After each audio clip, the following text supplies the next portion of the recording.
Hello, welcome back for another episode of the Content Classroom. I have to put my hand up and say, right, just like all of you, for the last couple of weeks, I haven't really felt like doing this. I haven't felt like getting on camera at all.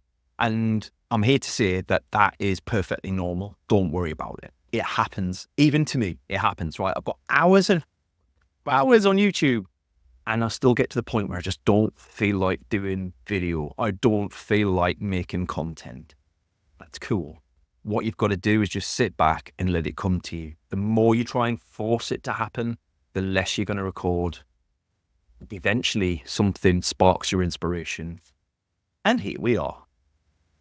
So, this week's Content Classroom is about how you can use your content to call out the frustrations of your audience. Everybody focuses on how I help my clients.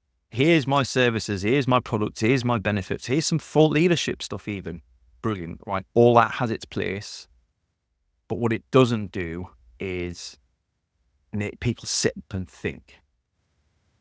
Now, when you call out the frustrations that your clients must be feeling or your audience must be feeling if they're a good fit to be a client, that wakes people up. It stops people in their tracks. And I'm not talking about if you're a financial advisor saying, oh, you must be feeling the pressure, it's Christmas, right? Really digging deep into how that makes people feel. So in that example, you know what? I bet you're sat around on an evening at mealtime, sitting with your wife, wondering, or your husband wondering, what are we going to do to afford the kids' Christmas presents this Christmas? It's a real conversation for many people, right? It's not a pleasant conversation. How are we going to take on more credit card debt? Are we going to, the worries that come with this, the anxiety, how that affects you? You must be feeling tired and drained because if that's something you're worrying about, it really gets inside your soul. It sucks the energy out of you, right? Really talking at a level of depth that showcases that you understand your audience. You know what they're feeling. You've been them potentially, or you've at least done a huge amount of research that means you're an expert at understanding your audience.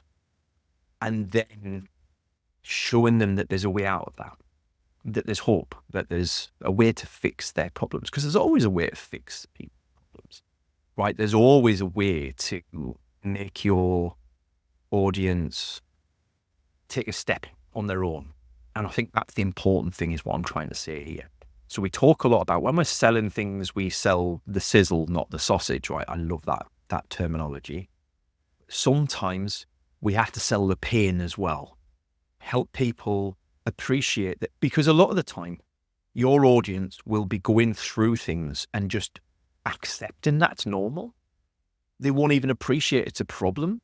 They're going through the motions every single day. And I see this all the time for coaches and consultants specifically. Your audiences are really hard to reach. They're senior people, they're executives, and they feel like they should be solving these problems themselves. So they probably haven't even admitted that there is a problem.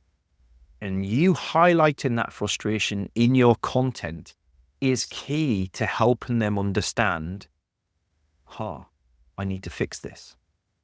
And they will, because they're fixers. That's why they got where they are. Right? That's why they're a senior audience. That's why they're executives.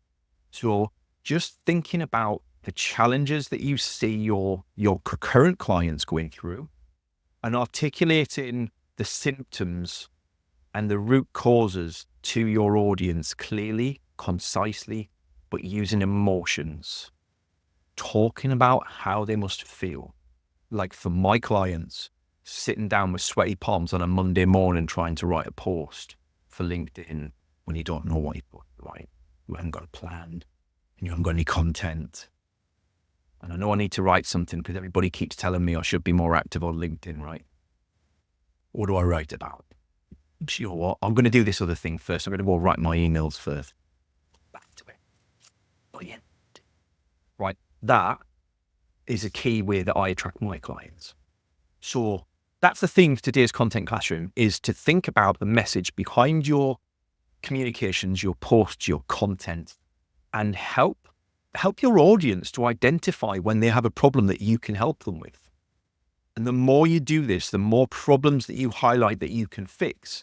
When they come to accept that they need support and they have to accept that themselves for these sorts of problems, these sorts of challenges, these sorts of limitations, then they'll know who to come to.